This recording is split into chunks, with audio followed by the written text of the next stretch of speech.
सृष्टि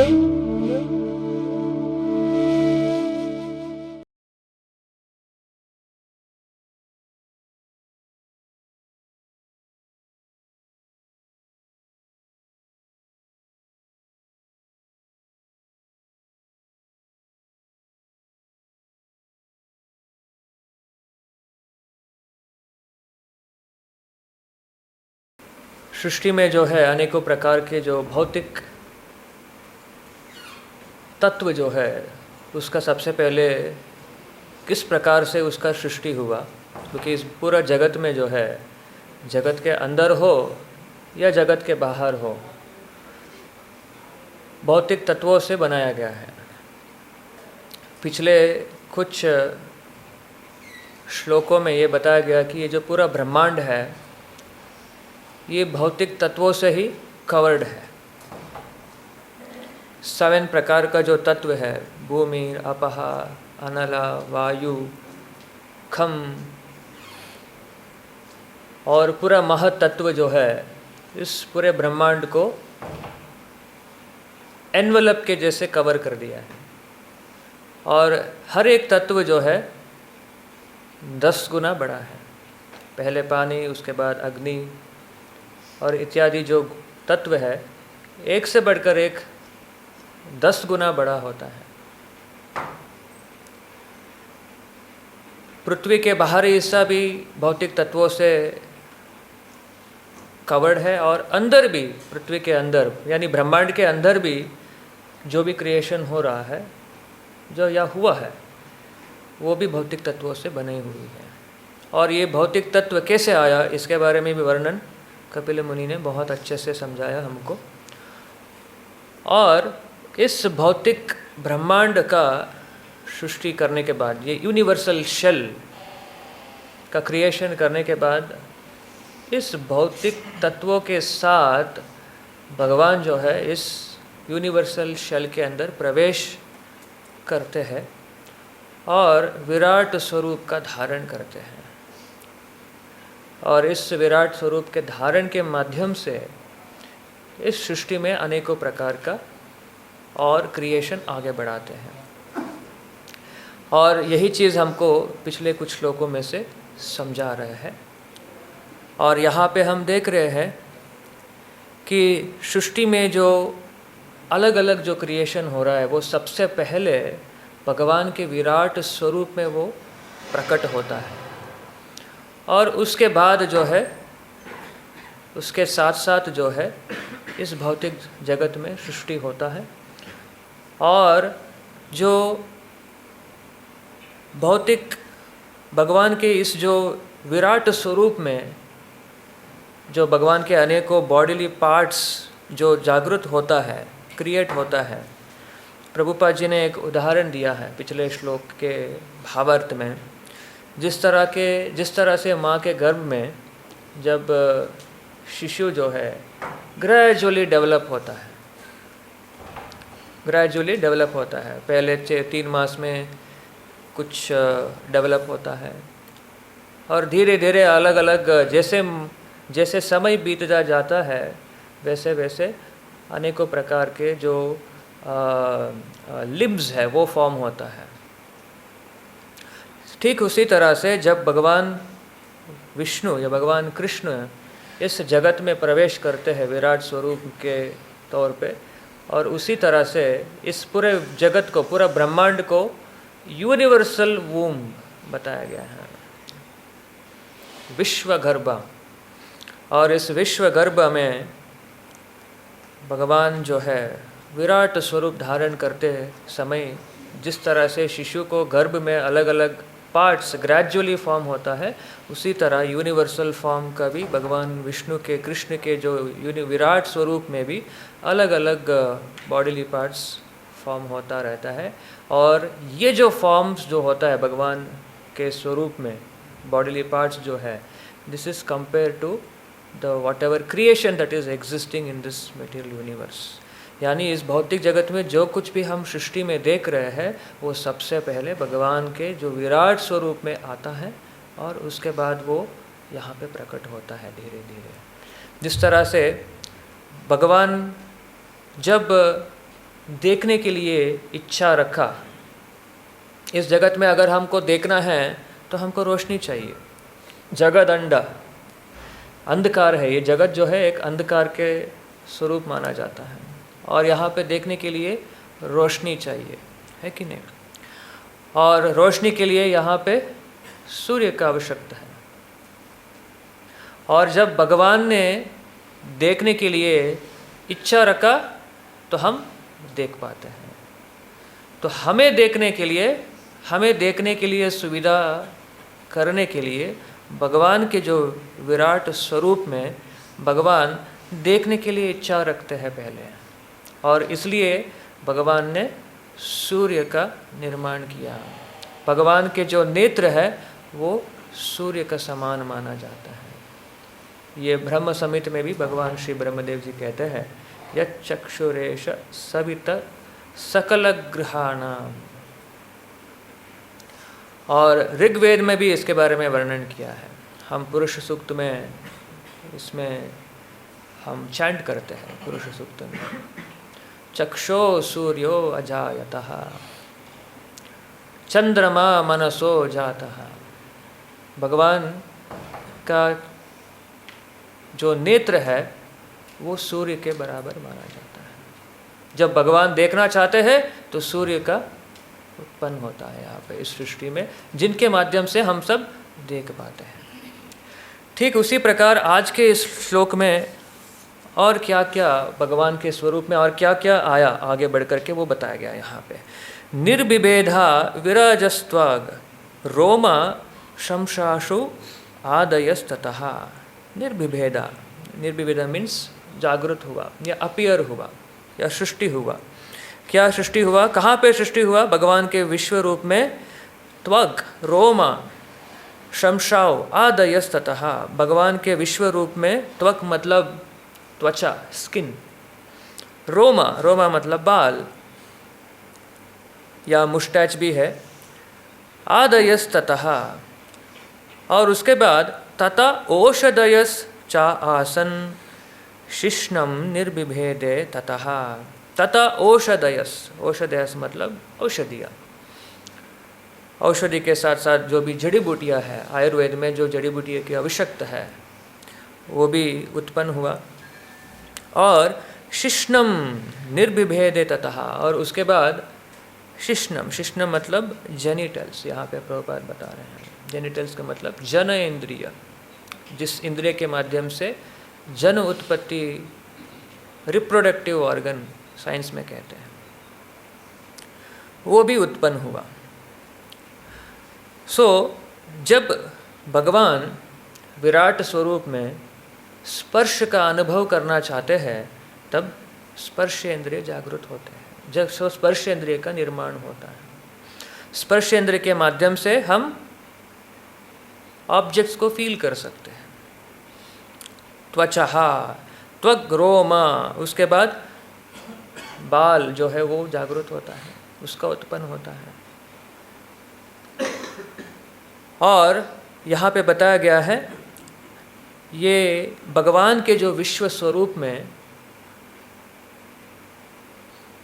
ये जो औषधया, हर्ब्स, ये जो वनस्पतियाँ है, ये जो सृष्टि में हम वनस्पतियाँ देखते हैं, ये जो वनस्पतियाँ है भगवान के बाल के स्वरूप माना जाता है। भगवान के विश्व स्वरूप में भगवान के बाल के स्वरूप माना जाता है। और उसके साथ साथ इन औषधियों का नियंत्रण करने के लिए और इस टच सेंसेशन को कंट्रोल करने के लिए जो अधिदेवता है, जिस तरह से दृष्टियों का देखने का शक्ति के लिए कौन है कंट्रोलिंग डीटी? भगवान सूर्य।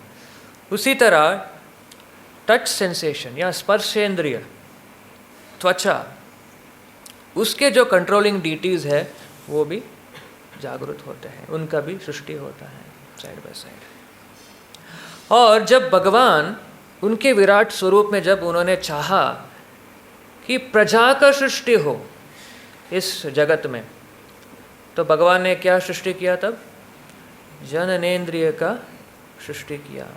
यहाँ पे बताया गया है शिश्नम निर्विभेदे ततः, शिश्नम जेनिटल्स। तो भगवान जब सृष्टि में प्रजा का संवर्धन करना चाहते हैं, प्रजा का अभिवृद्धि करना चाहते हैं, तब उन्होंने उसके लिए भी एक सुविधा क्रिएट किया। और इसके लिए ही प्रजापतियों का भी निर्माण होता है, क्योंकि प्रजापतियों का रोल है इस सृष्टि में प्रजाओं को उत्पन्न करना। और उसके बाद जो है अगले श्लोक में रेतस्तस्माद आप आसन, रेतस मतलब यहाँ पे बता रहे हैं सीमेन, इसको वीर्य भी कहा गया है भागवत में। निर्विभेयता वै गुदम, उसके बाद जो है एनस का भी क्रिएशन होता है। जब भगवान विचारते हैं कि उनको जो अनवांटेड चीज़ को जो एक्सक्रिकेट करना है, तो तब उन्होंने गुद का उन्होंने सृष्टि किया, जिसके माध्यम से जीव जो है जो वो खाते हैं उसका विसर्जन करने के लिए एक अरेंजमेंट है। Then he creates anus and rectum. गुदात आपन्नो अपनाचा, उसके बाद जो है अपनाचा rectum, he creates rectum. And also he creates the god who presides over the waters appeared. उसके साथ साथ जो देवता जो पानी का नियंत्रण करता है या लिक्विड्स का नियंत्रण करता है वो अपीयर होते हैं। कौन है वो? वरुण देवता। तो वरुण देव भी, उनका भी क्रिएशन होता है। और उसके बाद जो है he created anus, then the organ which excretes, and there upon the god of death, जो मृत्यु का जो देवता है मित्रा, उनका भी सृष्टि होता है इस क्रिएशन में। तो इस तरह से विराट स्वरूप में जब जब भगवान जो है जो इच्छा रखता है सृष्टि के लिए, जो रिक्वायरमेंट्स है, उस प्रकार से हर एक इंद्रिय और उसके जो कंट्रोलिंग देवता है वो भी साथ साथ उत्पन्न होते हैं यहाँ पे सृष्टि में। तो आज के इस श्लोक में प्रभुपाद जी बहुत वेरी इंटरेस्टिंग और इम्पॉर्टेंट इंस्ट्रक्शंस देते हैं। स्पेसिफिकली आध्यात्मिक जीवन में अगर कोई आगे बढ़ना चाहता है, ये समझना बहुत ज़रूरी है। सुनने में शायद थोड़ा शर्म आ सकता है या थोड़ा बिटरनेस एक्सपीरियंस हो सकता है, लेकिन ये जानना बहुत ज़रूरी है, क्योंकि आध्यात्मिक जीवन का प्रोग्रेस के लिए यह बहुत कनेक्टेड है। यहाँ पे प्रभुपाद दो चीज़ के बारे में इम्पोर्टेंट स्ट्रेस किया है। सबसे पहले प्रभुपाद जी ये बता रहे हैं कि व्हाट इज सीमेन, इसका ज़रूरत क्यों पड़ा क्रिएशन में। यहाँ पे रे तहा बताया गया है इन संस्कृत, और भागवत में वीर्य के नाम से भी बताया गया है। सो प्रभुपाद यहाँ बता रहे हैं the purpose of semen is for the sake of procreation. जैसे मैंने बताया, जब विश्व रूप में भगवान जन उत्पत्ति करने के लिए विचारते हैं तो उसके लिए उन्होंने व्यवस्था भी उसी तरह से क्रिएट करते हैं, व्यवस्था भी अरेंजमेंट करते हैं, जिसके लिए उन्होंने जननेन्द्रियों का सृष्टि किया और उसके साथ साथ रेतहा यानी वीर्य का भी उन्होंने क्रिएशन किया, जिसके माध्यम से प्रोक्रिएशन हो सकता है। और दूसरा इम्पॉर्टेंट चीज़ जो प्रभुपाद जी इसमें जो स्ट्रेस करते हैं, ये जो सीमेन है इसका प्रयोग जो है सही प्रकार से होना चाहिए। अगर कोई इसका प्रयोग बिन मतलब का व्यवस्था के लिए इस्तेमाल करता है, इसके वजह से प्रभुपाद जी यहाँ पे समझा रहे भावार्थ में, वो मृत्यु को बहुत जल्दी बुला लेता है। वो मृत्यु तो होना है सबको, इस जन्म में कोई, इस जगत में कोई अमर तो नहीं है, मृत्यु तो निश्चित है। लेकिन अगर कोई रेतहा, जो भगवान ने इस जगत में सृष्टि का, प्रजा का उत्पन्न करने के लिए जो व्यवस्था उन्होंने जिया है, इसका प्रयोग जो है गलत तरीके से अगर कोई इस्तेमाल करता है, इसका जो स्खलन जो है बिना कोई मतलब का इसका करता है, तो बताया गया है यहाँ पे प्रभुपाद, ही इनवाइट्स डेथ, ही क्विकन्स हिज डेथ, यहाँ पे बताया गया है प्रभुपाद जी। क्योंकि इस प्रोसेस के माध्यम से जीव जो है, इस रेतहा के माध्यम से वो माँ के गर्भ में प्रवेश करता है।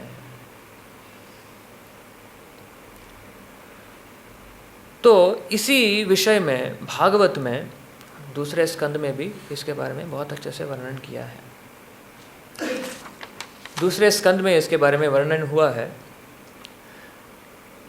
मैत्रेय ऋषि जो है विदुर को समझाते हैं इसके बारे में।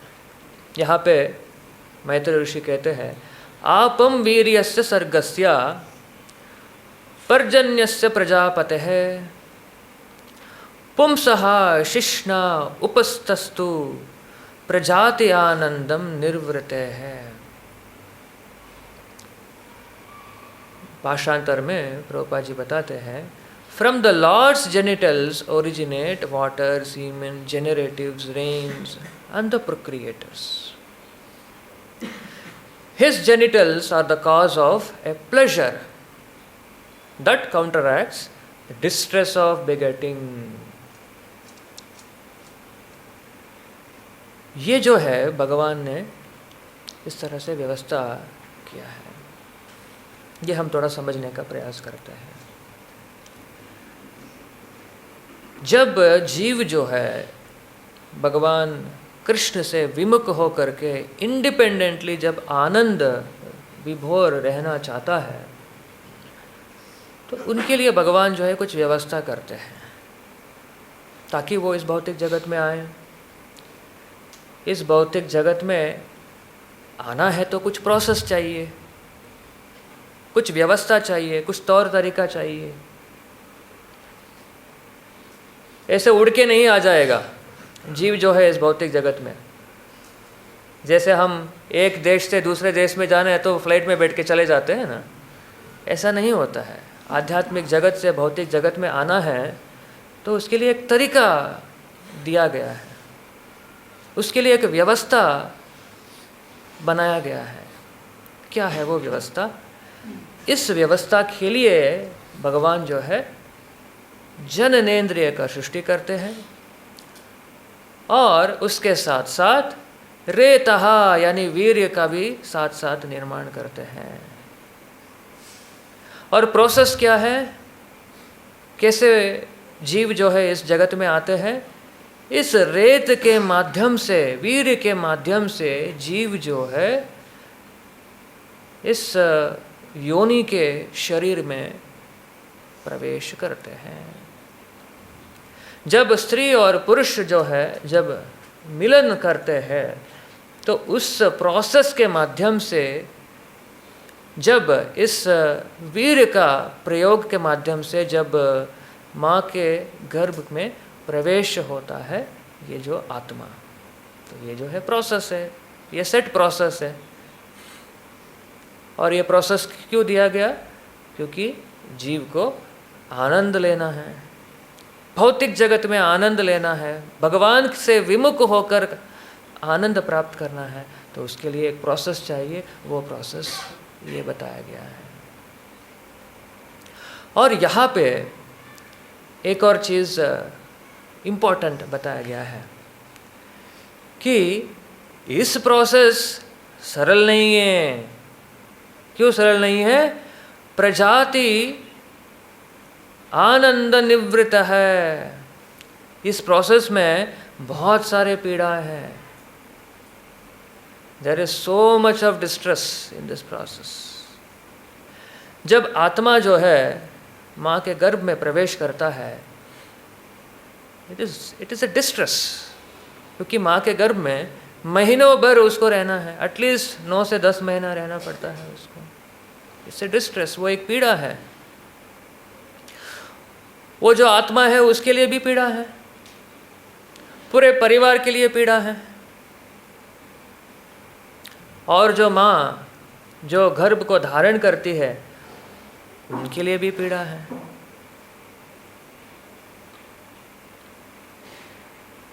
ये लोग को समझना चाहिए, दिस इज अ फैक्ट। लेकिन ये पीड़ा के बावजूद भी हम ये प्रोक्रिएशन के प्रोसेस में एंगेज हो पा रहे हैं। कैसे? What is the reason, what is the fact? In spite of distress, in spite of experiencing distress in the process of procreation, still living beings engage in the process of procreation. वो कैसे हुआ? वो प्रभुपाद यहाँ पे इस भाषांतर में बता रहे हैं। The genitals and the pleasure of begetting counteract the distresses of family encumbrances. One would cease to generate altogether if there were not, by the grace of the Lord, a coating, a pleasure-giving substance on the surface of the generative organs. बहुत ही openly, without कोई शर्म यहाँ पे explain किया है, because this is a fact. जीव को अगर जानना है, जागृत करना है, तो बताना भी पड़ता है। Open fact. सो यहाँ पे क्या बताया गया है? इस प्रोसेस ऑफ प्रोक्रिएशन में एक प्लेजर कोटिंग अनुभव दिया गया है in the process of procreation. जन उत्पत्ति के जो प्रोसेस है, उस प्रोसेस में भले ही डिस्ट्रेस है, लेकिन उस डिस्ट्रेस को, उस पीड़ा को मिटिगेट करने के लिए इस जननेंद्रियों में एक प्लेजर कोटिंग दिया गया है, जिसके वजह से, जिसके आनंद के वजह से भले ही बाद में जाकर के पीड़ा उठाना पड़ता है, वो उसके लिए तैयार रहता है। और यहाँ पे क्या बताया गया है? By the grace of the Lord. ये भगवान का कृपा है। अरे ये कौन सा कृपा है? ये नहीं आया होता तो हम बाद का पीड़ा ही नहीं लेते। इसका कारण ये है क्योंकि हमको आनंद लेना है, भगवान से विमुख होकर आनंद लेना है, तो ये पैकेज लेना है, ये पैकेज लेना है। कोई चॉइस नहीं, देयर इज नो चॉइस। उसको कैसे काउंटरएक्ट करना है वो प्रभुपाद जी इस करंट श्लोक के भावार्थ में प्रभुपाद जी बहुत अच्छे से समझाते, वो भी समझाएंगे उसका सॉल्यूशन क्या होता है। लेकिन फैक्ट ये है, अगर कोई इस आनंद का व्यवस्था अगर नहीं व्यवस्था किया गया हो, तो कोई भी फैमिली एंकरेज में जाएंगे नहीं, वो डिस्ट्रेस नहीं उठाएंगे। If there was no such arrangement, then no one would like to get into the process of taking the distress. वो पीड़ा कोई लेने के लिए तैयार नहीं होगा, कोई फैमिली एंकरेज लेने के लिए तैयार नहीं होगा। No one would like to get into family life. But at the same time ये भौतिक जगत है, भौतिक जगत में जन उत्पत्ति का भी व्यवस्था चाहिए, because Lord desires let there be a creation here, because there are living entities who wants to enjoy independent of the Lord. उसके लिए व्यवस्था भी करना है, उसमें पीड़ा है, सो पीड़ा को काउंटरएक्ट करने के लिए ऐसा व्यवस्था भी किया गया है। आगे प्रभुपाद जी समझा रहे हैं, a person is so captivated by this pleasure giving substance that he is not satisfied by begetting a single child, but increases the number of children with great risk in regard to maintaining them, simply for this pleasure giving substance.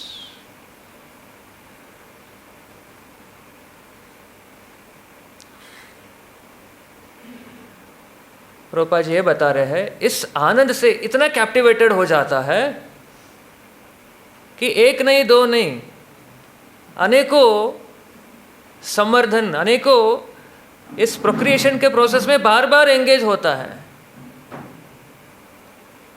In spite of the great distress, at the risk of, at the great risk in maintaining them. क्योंकि maintenance activity जो है, the distress that comes after procreation, not so easy, we all know that. So in other words, the pleasure giving substance is a reality.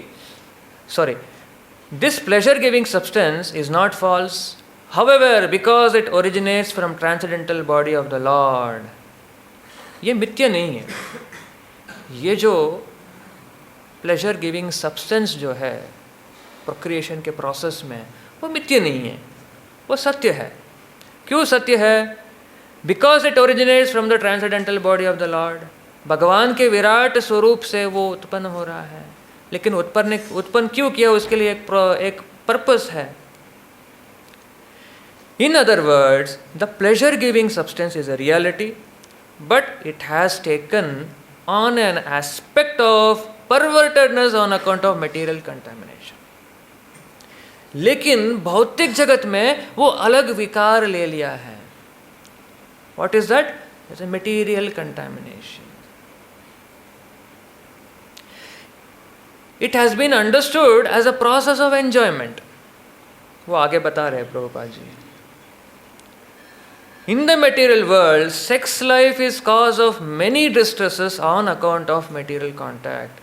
Therefore, the sex life in the material world should not be engaged beyond necessity.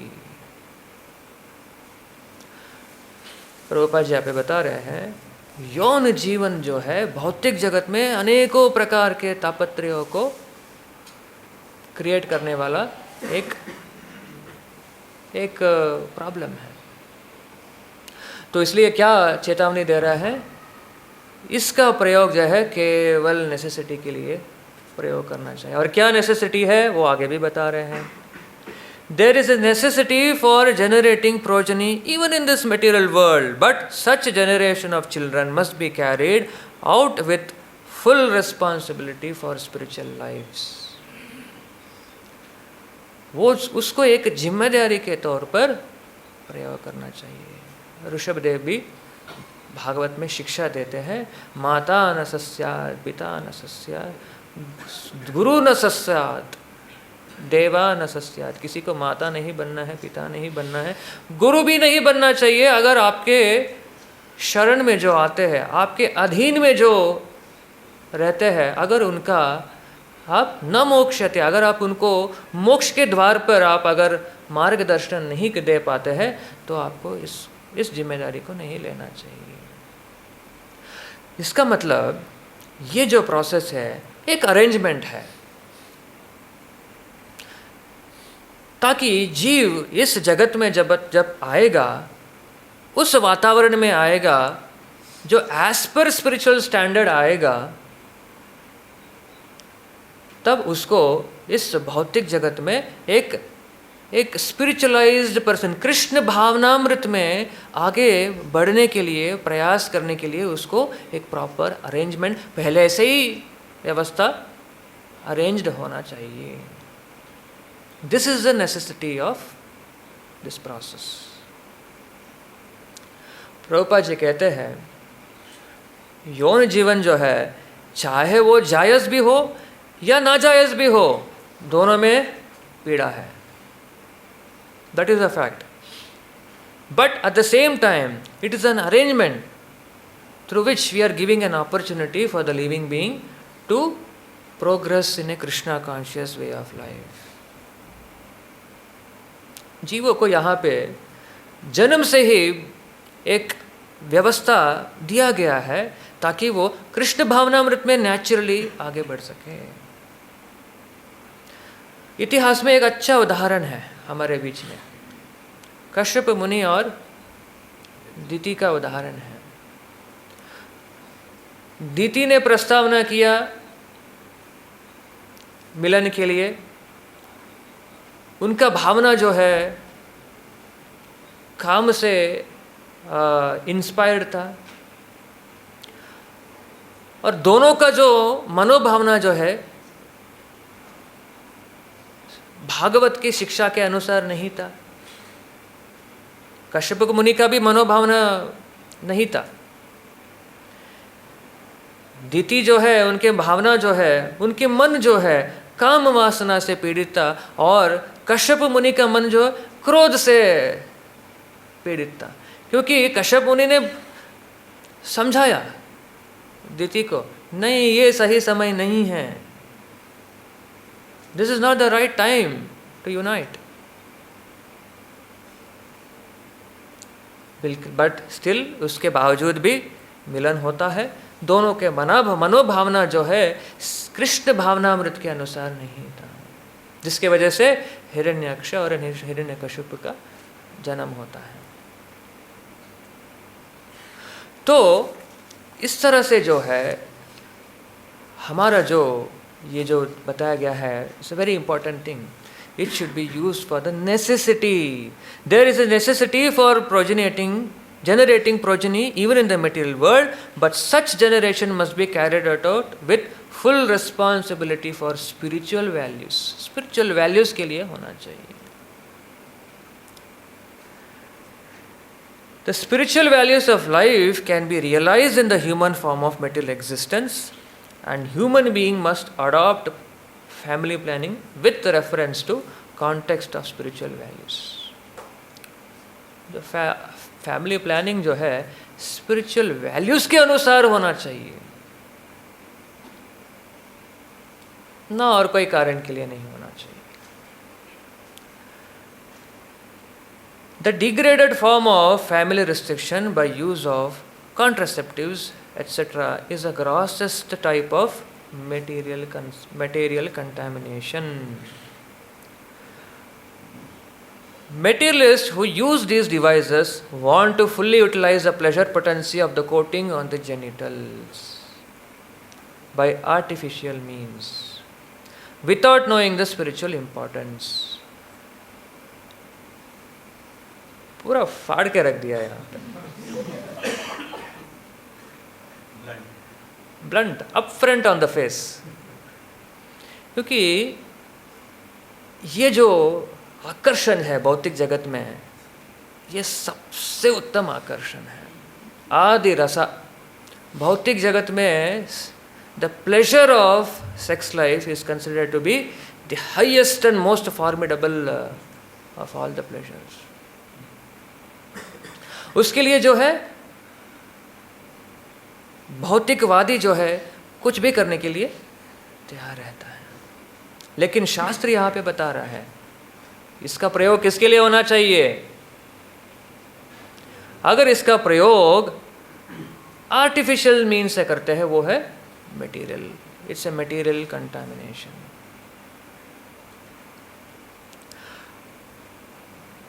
Without knowing the spiritual importance and without knowledge of spiritual values, the less intelligent man tries to utilize only the material sense pleasure of the genitals.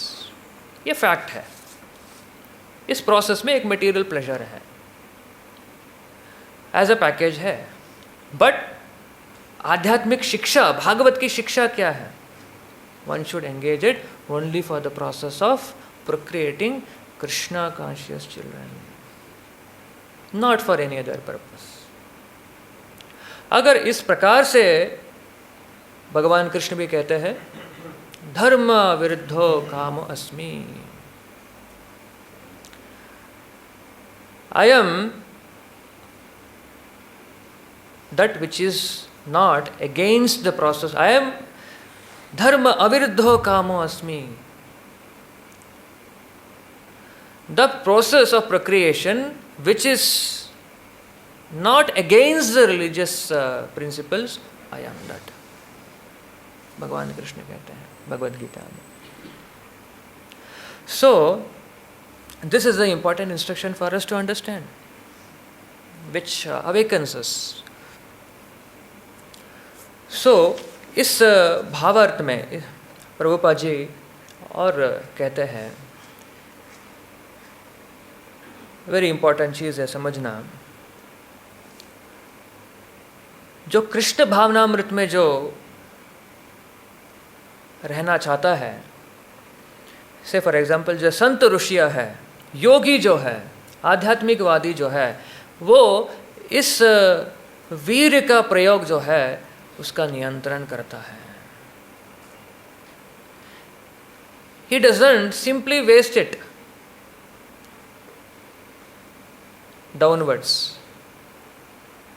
Rather, संत ऋषिया जो है इस वीर को ऊपर उठाता है और उसके आध्यात्मिक जीवन का सद्गति प्राप्त करता है. ऊर्ध्वरे धसः. He tries to push the semen upwards by which he can nourish his brain. उनकी आध्यात्मिक जीवन के प्रति जो आकर्षण है, भावना है, उसमें उन्नति प्राप्त करता है और उसके माध्यम से उनका जीवन की आयु भी बढ़ाता है. और ये जो है तपस्या है. भागवत में ये शिक्षा है. Great sages try to voluntarily restrain themselves from discharging semen. It is understood herewith that the faculty to discharge semen is a cause of death. Therefore, yogis and transcendentals who want to live for greater span of life voluntarily restrains themselves from discharging semen. The more one can restrain the discharge of semen, the more one can be aloof from problem of death. So, जो व्यक्ति इसका नियंत्रण करने के लिए प्रयास करता है, कैसे? वॉलंटरली, फोर्स नहीं. फोर्स से कोई काम नहीं होने वाला है. और वॉलंटरली कैसे कर पाएगा कोई? ऐसे भागवत की जो ज्ञान यहाँ पे जो दिया गया है, जो एकदम हैमरिंग है, उसके माध्यम से, उसके शक्ति से, उसके ज्ञान से वॉलंटरली प्रैक्टिस कर सकते हैं. There are many yogis who are living up to 300 and 700 years by this process. And in the Bhagavatam, it is clearly stated that discharging semen is a cause of horrible death. The more one is addicted to sexual enjoyment, the more susceptible he is to a quick death. So problem क्या है यहाँ पे? Problem is addiction. इस प्रकार का जीवन के लिए जो एडिक्शन है वो प्रॉब्लम है. Why? Because that quickens one death. और प्रैक्टिकली भौतिक जगत में अगर हम देखे जाए, everyone is addicted to this kind of lifestyle. So Krishna conscious life, Bhagavat का जीवन का मतलब first of all restraining the senses. इसलिए ब्रह्मचर्य प्रोसेस जो है वेरी इंपॉर्टेंट प्रोसेस है. देखिए, ब्रह्मचर्य प्रोसेस मतलब एक डेजिग्नेशन नहीं है. ब्रह्मचारी मतलब एक डेजिग्नेशन नहीं है. और ब्रह्मचारी मतलब ये नहीं है कि उसने शादी नहीं किया वो ब्रह्मचारी है. ब्रह्मचर्य is a process of regulating the senses, is a process of controlling the senses. It is a process of understanding that why I should control my senses. मेरे इंद्रियों का काबू क्यों करना चाहिए? Because natural state है ये, यहाँ पे जो बताया गया है, natural state है ये, लेकिन उसको कंट्रोल भी कर सकते हैं. प्रूफ क्या है? प्रभुपाद जी यहाँ पे भावार्थ में बता रहे हैं. अनेकों संत ऋषियों जो है नियंत्रण प्राप्त किया और इसके माध्यम से उनके आध्यात्मिक जीवन में आगे बढ़े. प्रभुपाद जी कहते हैं मेरे जो शिष्य है, चाहे वो गृहस्थ हो या चाहे वो ब्रह्मचारी हो, brahmachari means one who has not married, वो understanding in this context, both are actually suppose to control their senses. ये जो सिस्टम जो है ब्रह्मचारी के लिए है और गृहस्थ के लिए नहीं है, ऐसा नहीं है। चाहे वो कोई भी किसी भी आश्रम में हो, उनको नियंत्रण प्राप्त करना है। लेकिन एक गृहस्थ को एक अरेंजमेंट है, एक सैंक्शन है, एक लाइसेंस है, वो भी एक रूल्स एंड रेगुलेशंस के अनुसार है। There has to be family life only for the sake of creating Krishna conscious children. That is the rules and regulations.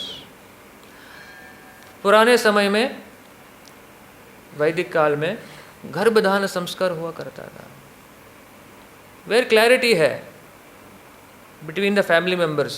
Now we want to procreate a child. अभी मुझे संतान को लाना है, जन को संवर्धन करना है, उसके लिए क्या करना है? गर्भधान संस्कार। इट्स अ प्यूरिफिकेटरी प्रोसेस, जिसके प्रोसेस से हमारे जो मन है वो एक प्रॉपर प्लेटफॉर्म में रहे, जिसके माध्यम से जो संतान जन्म लेगा वो कृष्ण भावनामृत रूप से दैवी संपत्ति से वो जन्म लेगा।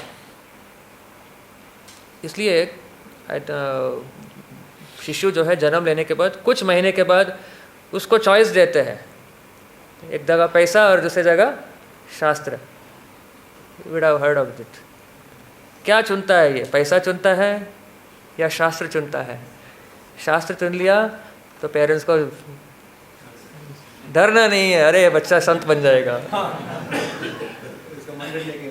मंदिर लेके नहीं जाना है, ये प्रभु जी बन जाएगा आश्रम में। अगर उनको प्रभु जी बनना है वो बन जाएगा, कोई भी फोर्स नहीं रोक सकता है।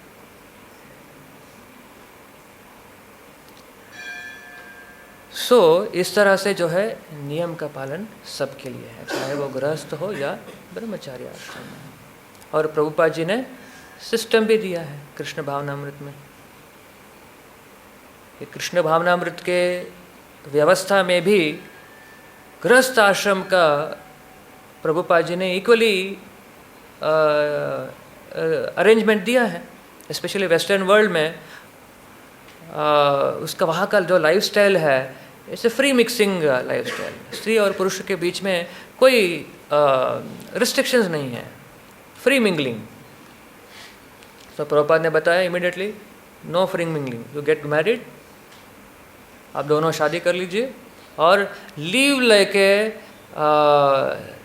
Honest grihastha, sincere grahastha.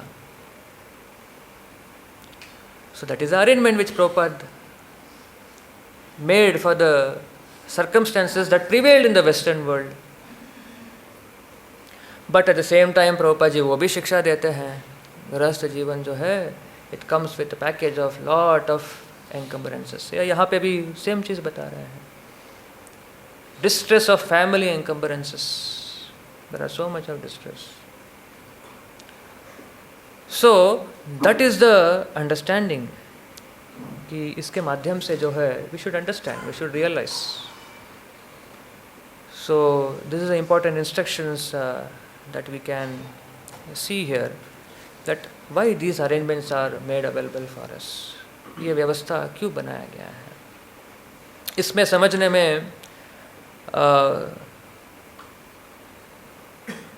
हमारे मन में कोई भी प्रकार का एक रिजर्वेशंस नहीं होना चाहिए, या मन में शंका नहीं होना चाहिए, ये सब क्यों भागवत में बताया गया है, चा ये क्या, it's little uncomfortable.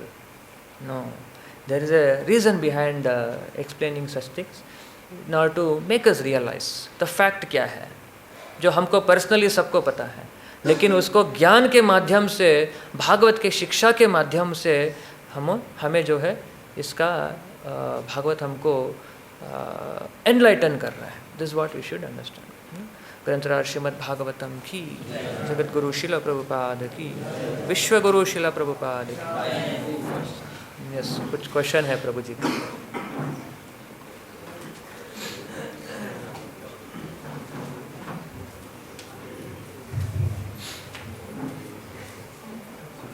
Generally Krishna consciousness में सपोज एक फैमिली टच में आती है एंड आइदर हस्बैंड और वाइफ दोनों में से एक पार्टनर उसने बिग प्रोग्रेस की एंड बहुत अच्छा एडवांसमेंट कर लिया, कन्विंस है प्रोसेस के लिए। सेकंड पार्टनर जो है वो प्रोग्रेस नहीं कर पाया और जो भी है इंक्लिनेशन भी नहीं है, मटेरियल इंक्लाइन है। Now follow the regulatory principles. For example, अगर एक को चाय पीना है, दूसरे को पता है चाय नहीं पीना है, तो चॉइस है, आप चाय पियो मैं दूध पी लूँगा। एक को मीट खाना है, एक को नहीं खाना है, चॉइस है, कोई बात नहीं, आप मीट खाइए, मुझे नहीं खाना है। But one fourth principle, one wants sex and other knows कि नहीं ये तो गलत है। ना वो अगर सेटिस्फाई ना करे पार्टनर को तो रिलेशन में ब्रेक, फैमिली में ब्रेक, फैमिली रिलेशन के बाहर जाके भी संबंध गलत हो सकते हैं क्योंकि वो फोर्स तरीके से है। और अगर करे सेटिस्फाई पार्टनर को तो इलिसिट सेक्स, और वो तो रुकने वाला है नहीं बिकॉज ये तो अनसैटिस्फेबल हंगर। सो क्या what is the solution? What is solution in such cases? बहुत ही क्रिटिकल क्वेश्चन आपने पूछ लिया है इस असेंबली में। आज का topic it's a practical topic बड़ा रेलेवेंट है। टॉपिक रेलेवेंट है, करते हैं लेकिन हम पब्लिक में चर्चा नहीं करते। ऐसी चीजें आती हैं हमारे पास में, correct. We also become very perplexed. थोड़ा प्रैक्टिकली इसको फॉलो करना चाहिए। फर्स्ट सॉल्यूशन है अच्छे से जप करिए। ये जो परिस्थिति है ये किसी के नियंत्रण से नहीं हो पाएगा। There has to be a क्या ना distress, it's a challenge. We should pray to the lord. First of all we should not get into that situation. सबसे पहले वो प्रेयर होना चाहिए कि दूसरे का सर्कमस्टेंसेस हमारे लिए सीख है। प्रभुपाद जी क्या बोलते हैं? There are three kind of intelligent person. One person learns by seeing, another person learns by experience, another person will not learn even after seeing, even after experiencing. So these are the various challenges even for a Krishna conscious person that he has to face. ये situation, fortunate are those जिनके परिवार में सब लोग एक साथ जुड़े हुए हैं। But at the same time, there are challenges. Each family के अलग अलग circumstances, situations हैं. It's quite very difficult. It's quite difficult to avoid. So those things have to be handled very practically, circumstantially. There cannot be one thread solution for that. We have to understand in their personal life what is the dynamics. Try to, and that not everyone can handle. Even as an organization, not that every devotee can get into that solution giving activity. So there are structures. That's why in an organization there is a system. Organization में एक system है। ऐसे challenges को कैसे discuss करना चाहिए। So ऐसे challenges को अपने अपने preachers के साथ discuss करने की फर्स्ट ऑफ ऑल ज़रूरत भी नहीं है। So if such things are there it can be handled circumstantially, situationally. हर एक फैमिली का अलग डायनेमिक्स रहेगा and it is quite natural. इतने सालों से we are not born Krishna conscious family members. हर एक फैमिली मेम्बर में उनका अलग अलग चैलेंजेस होगा। कृष्ण भावनामृत क्यों लेना है, क्यों नहीं लेना है। But we pray that let us not get into such kind of situation. And we can pray those who have got into such kind of situation. वो फिक्स है, definitely it is agreed, it's a fixing situation. But हमारा जो कृष्ण भावनामृत जो है, ऐसी परिस्थितियों की वजह से कभी भी नाश नहीं होगा। This has to be understood. Please always remember one instruction which Prabhupada gave, which Prabhupada also learned from his guru. Material circumstances cannot disturb our Krishna conscious practices. अलग अलग लोगों के लिए अलग अलग प्रॉब्लम है। जैसे हम लोग जब यंग थे, हमारा प्रॉब्लम अलग था, कृष्ण भावना पर प्रैक्टिस करना। घर में किसी को पसंद नहीं था, वो भी एक सर्कमस्टेंसेस है, वो भी एक केस स्टडी है। हम अपने तरीके ढूंढ लेते थे कैसे प्रैक्टिस करना, इन स्पाइट ऑफ अपोजिशंस। चाहे वो भौतिक जगत के डेफिनेशन के अनुसार वो मिथ्या हो सकता है, झूठ हो सकता है वो शायद, लेकिन किसी भी तरह से हम अपने तरीके से प्रैक्टिस कर रहे थे। So that is there. Krishna conscious, अगर हमको कृष्ण भावनामृत में रहना है, अगर ये मन में दृढ़ विचार है, हमारा साधना अच्छे से हम कर पा रहे हैं, जप अच्छे से कर पा रहे हैं, इसके बल से जो है हमारी जो भौतिक परिस्थिति जो है, जो परिस्थिति आज फेवरेबल नहीं है, उसके वजह से मेरे कृष्णा कॉन्शियस लूज नहीं होगा।